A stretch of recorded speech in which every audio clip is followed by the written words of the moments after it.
Kaya useless yung mga bagay na yon. Yung mga may sakit minsan, mga kapatid, saka lang lumalapit sa Panginoon kung ito ay hindi na kayang ayusin ng mga doktor. Amen? Minsan may mga problema tayo, may mga krisis na dumarating sa ating buhay, may mga baha, gyera, sunog na nangyayari sa ating mga paligid, sa ating iba't ibang lugar ng mundong ito, but we cannot stop all these things, brothers and sisters. Why? Ang Diyos lang ang pwedeng maka-stop sa mga bagay na ito.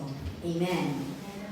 So, sa ating pong teksto ngayon ay makikita po natin sa unang Tesalonica, Kapitulo 2 hanggang versikulo 12 hanggang 14. Ang sabi niya po dito, pinalakas namin ang inyong loob, inaliw kayo at hinimok ng mamuhay ng tapat ng paningin sa Diyos at humirang sa inyo upang makahati sa kanyang kaharian at kaluwalhatian. 13, ito pa ang lagi namin ipinagpapasalamat sa Diyos. Nang ipinangarap namin sa inyo ang kanyang salita, tinanggap ninyo ito bilang tunay na salita ng Diyos at hindi tao. Ano pat ang bisa nito'y nakikita sa buhay ninyo, mga sumasampalataya.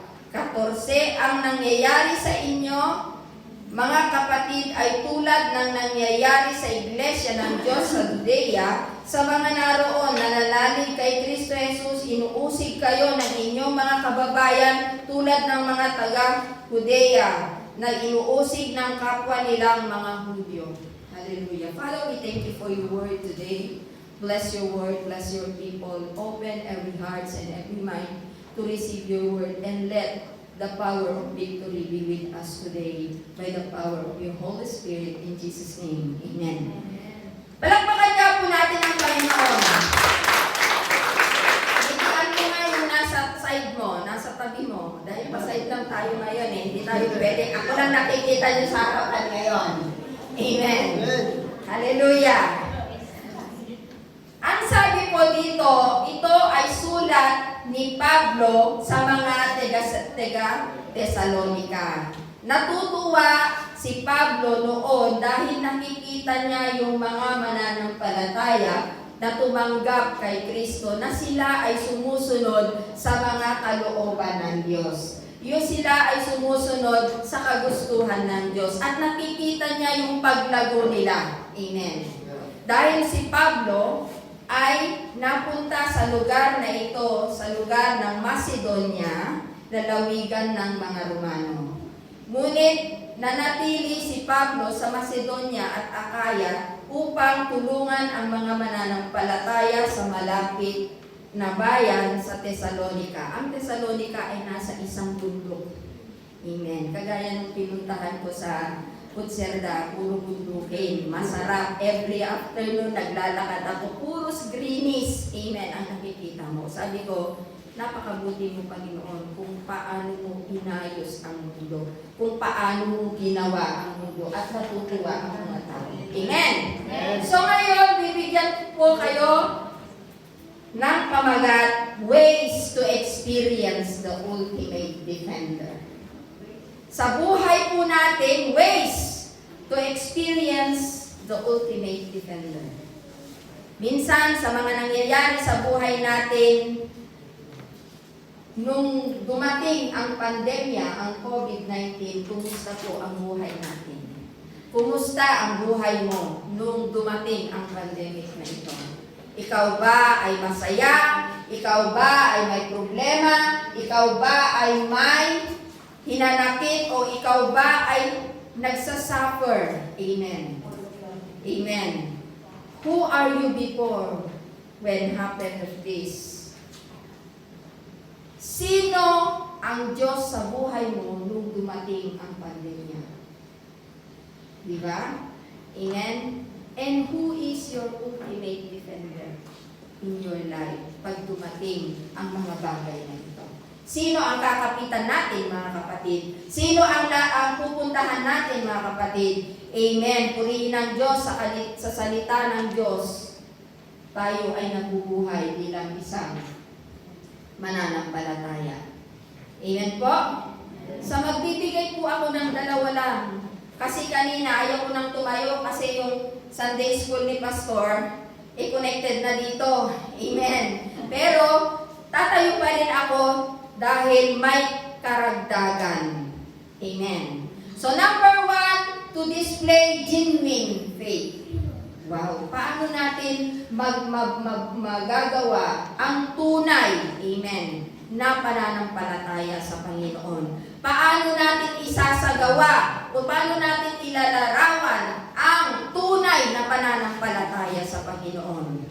Itatanghal natin, ipapakita natin, ilalahad natin ang tunay na pananampalataya sa Panginoon. At paano? Nakita ni Pablo sa mga Tesalonica na sila ay tunay na sumusunod sa mga salita ng Panginoon. At siya ay gumawa ng letter sa mga, salamat po, sa mga mananampalataya doon na sinasaluduhan niya sila,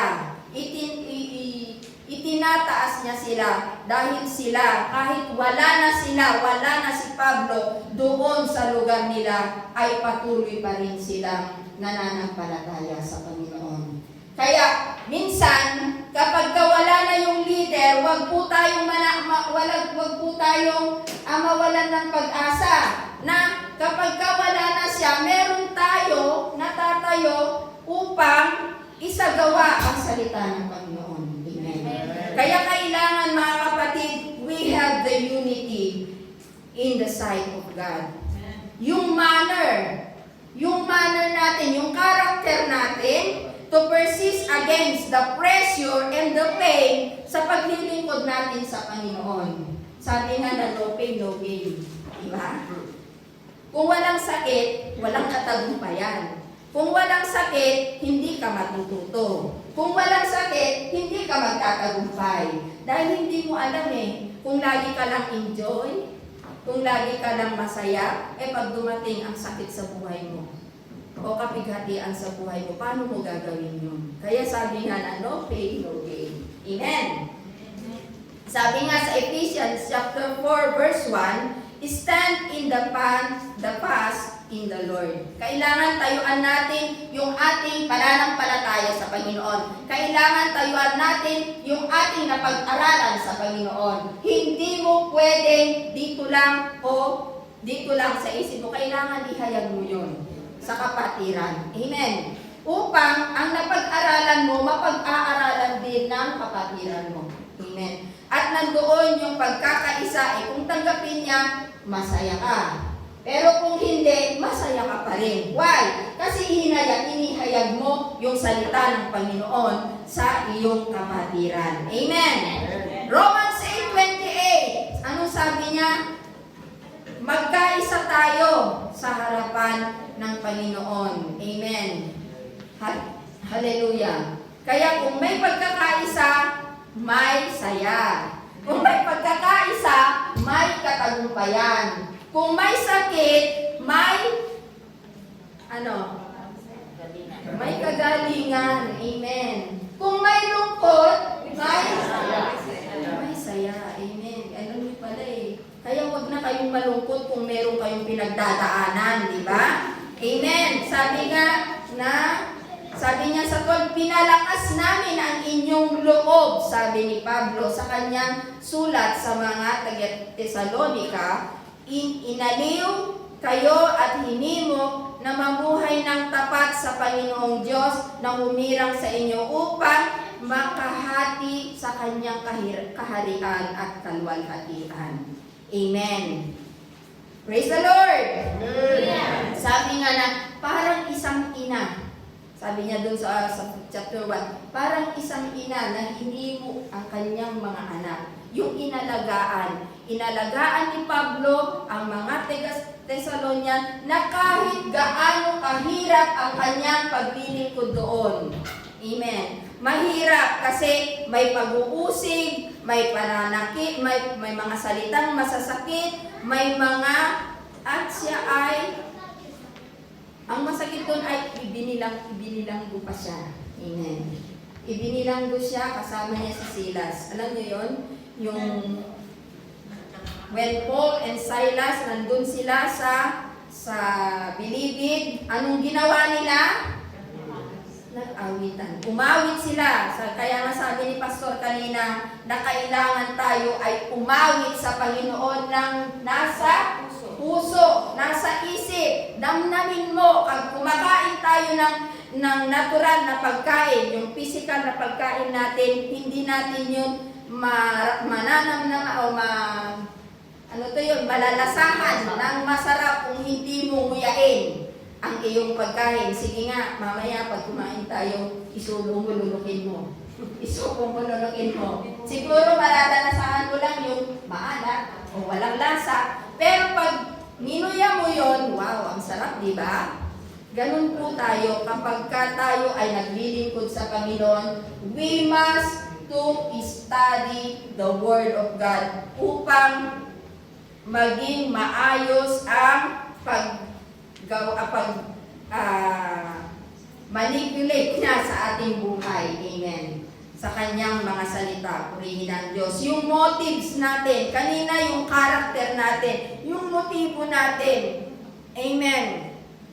Yung perspective natin sa ating kaisipan, kung ano yung ating gagawin, kung paano tayo gumawa sa iglesia na tayo ay magiging kasama sa loob ng iglesia. Amen.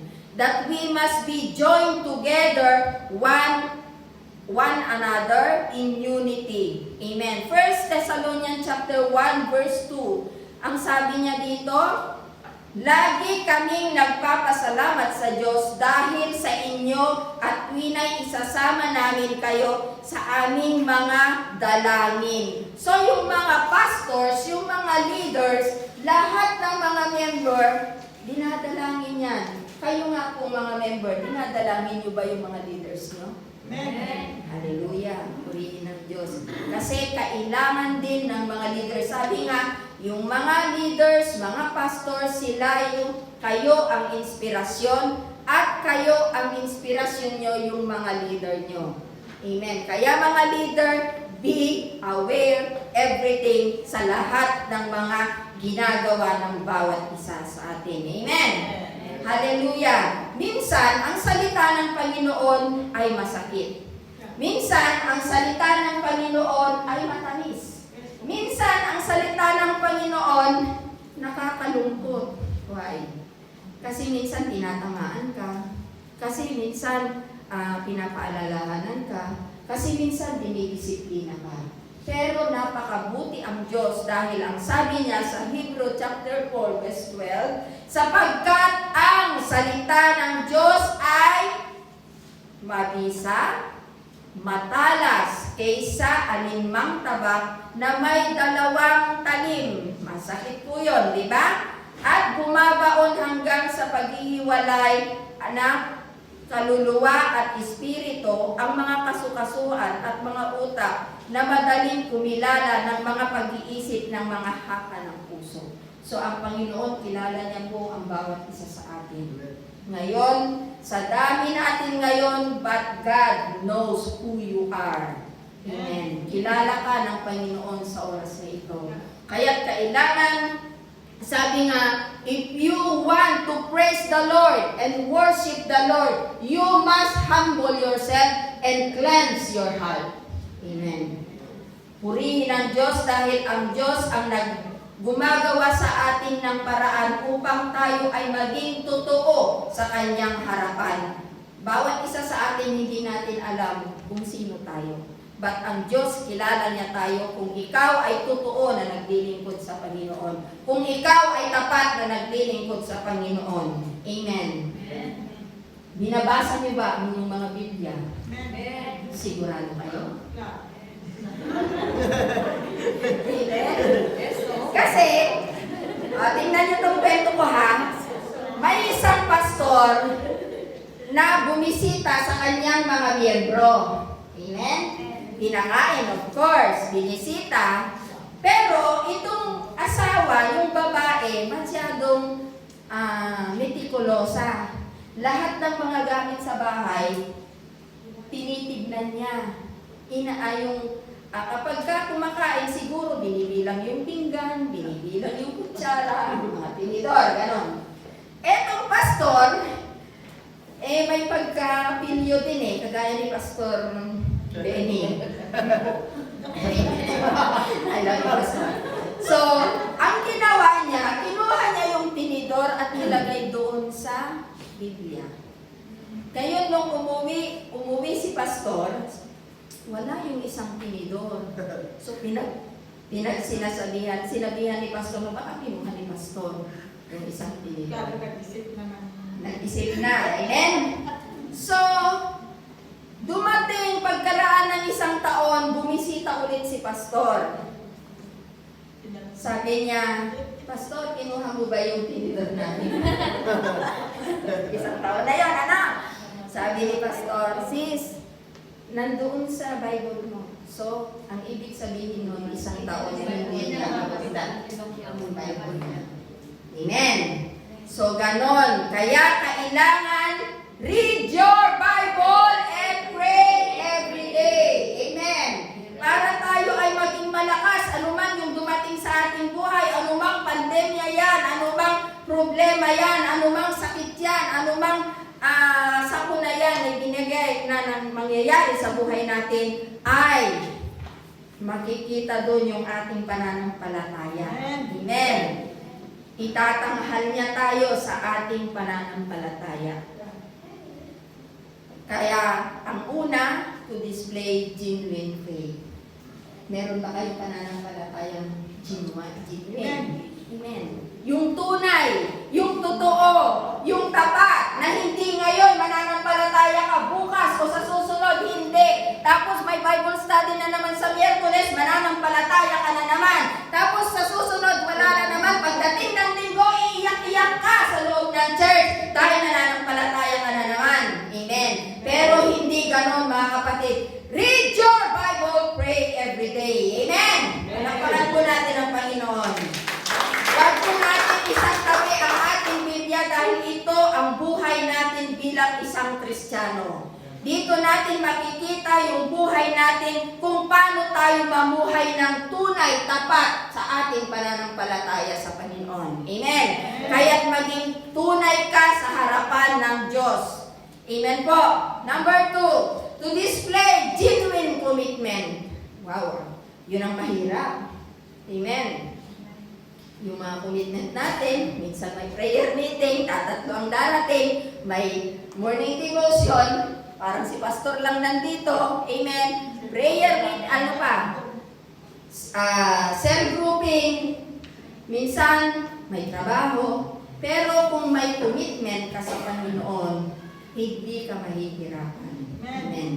Yung pangako mo, your steadfastness, your dedication, your engage to the Lord ay hindi mahirap para sa iyo. Amen. Sama-sama sa paglilingkod sa Panginoon. Kahit ikaw ay inuusig, kahit nagsasuffer ka, kahit nalilito ka na sa buhay mo, dahil bakit ako ganito? Mananampalataya ako, pero ganito pa rin ako. Why? Tanungin mo yung sarili mo. Amen. Your faith and your commitment to the Lord, who you are. Amen. Lahat tayo may pinagdadaanan. Hindi lang tayo pare-parehas. Pero alam ng Diyos na kaya mong pagtagumpayan yan, kaya binigay niya yan sa'yo. Kaya inilaad niya yan sa'yo dahil kayang-kaya mong pagtagumpayan. Amen. Hallelujah. Yung method of serving the Lord. Pagsagawa natin, paano natin isasagawa ang ating pananampalataya? Paano natin igagawin ang ating pananampalataya? Yung manamit ka ba ng maganda at pumunta ka sa church, ngitian mo yung iyong mga kapatiran, ngunit doon sa loob mo, yung pala ay hindi tapat sa harapan ng Panginoon. Kilala po tayo ng Panginoon at ang nakakatakot doon, yung consequences na ibibigay ng Diyos sa atin. Amen. 1 Thessalonians chapter 5, chapter 1, verse 5, ang sabi niya po dito, hallelujah, ang sabi niya, kung paano ang aming ebanghelyo ay hindi dumating sa inyo, ay sa salita lamang, kundi sa kapangyarihan din naman at sa Espiritu Santo at sa lubos na katiwasayan na gaya ng inyong nalalaman kung ano ang pagkatao namin ang aming ipinapakita sa inyo dahil sa inyo. Amen. Kung ano yung leader mo, di ba sinusunod mo? Ganun ka rin. Amen. Kung matapang yung leader mo, matapang ka rin na maghayag ng salita ng Panginoon. Kung disiplinaryo ang leader mo, disiplinaryo ka rin sa sarili mo. Amen. Kaya, kailangan mga kapatid, we must to shine in the sight of the Lord at lahat ng mga tao sa paligid natin. Psalms 27 verse 1, ang sabi niya, the Lord is my light of my salvation. The Lord is the stronghold of my life. Whom shall I be afraid? Amen. Ang Diyos ang ating liwanag sa ating salvation. Amen. Kaya nga po natin tinanggap ang Panginoon dahil gusto nating masave. Kaya nga po natin tinanggap ang Panginoon dahil upang makilala natin siya sa pamamagitan ng ating pananampalataya. Pero kung wala tayong pananampalataya, hindi natin maiintindihan ang pagiging Kristiyano. Amen. Hindi natin maiintindihan kung paano sumunod sa Panginoon. Amen. Yung stronghold ng buhay mo, ano yun? Yung puprotektahan ka ng Panginoon kahit anumang kalapad ng paderyan. Ang Diyos ang puprotekta sa iyo, sa atin. Amen. Anuman ang mangyari, susunod tayo sa Panginoon. Habang ikaw ay naglalakad, nadadapa ka, bumangon ka sa Panginoon at ang Diyos ang tutulong sa iyo. Kapag ikaw ay maraming kasalanan, sumunod ka sa Panginoon, malumuhod ka sa Panginoon at humingi ng kapatawaran. At ang Diyos ang gagabay sa iyo. Amen. Dumating man ang mga problema, sabi nga nila kanina, magmula-una hanggang ngayon, problema, criticism, masisira ang reputasyon mo, may worry sa buhay mo, naiinsulto ka, focus on God and fight the good fight of faith. Amen. Hallelujah. Manatili tayo sa harapan ng Panginoon na maging matatag, ang ating pananampalataya ay maging isang buog. The Lord is our tower. Amen. Siya ang ating iwagayway sa ating buhay, anuman ang nangyayari sa buhay mo, kahit nahihirapan ka na, itaas mo ang bandila ng Panginoon sa buhay mo upang makita yung kaliwanagan sa iyong buhay bilang isang mananampalataya. Amen. Huwag mong sabihin na, taga-wilis lang ako. Amen. Taga-kuha lang ako ng tubig. Taga-bigay lang ako ng tubig sa pitcher. No. Malaki ang bagay na ginagawa ko sa harapan ng Panginoon. Minsan nga, sabi nila, ayaw kong pumunta doon, nakikita ko Sister Presi, galit ako sa kanya, o diba? Pero, hindi ka pumunta dito sa loob ng iglesia dahil sa akin, dahil sa inyo, kundi dahil sa Panginoon. Amen.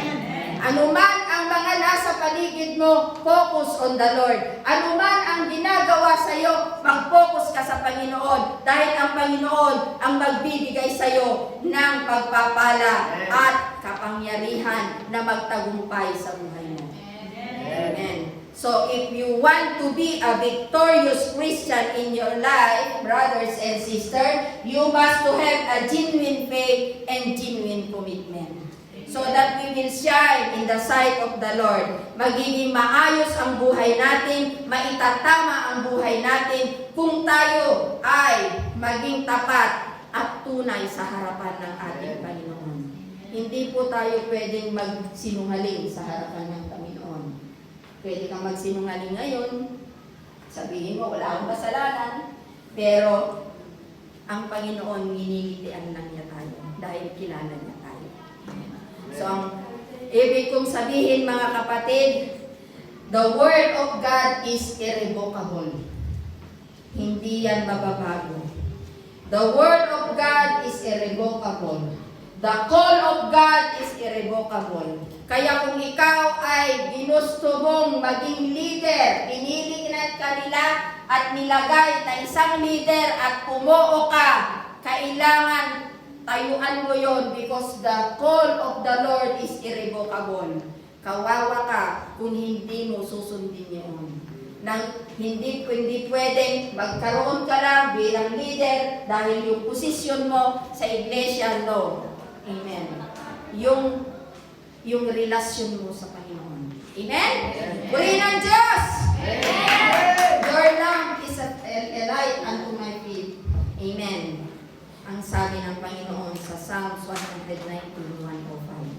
Kaya kailangan magkaisa po tayo mga kapatid, maging tapat tayo upang ang ma-experience natin yung ultimate defender sa buhay natin. Dahil pagdating ni Kristo at hindi ka totoo, maiiwan ka. Amen.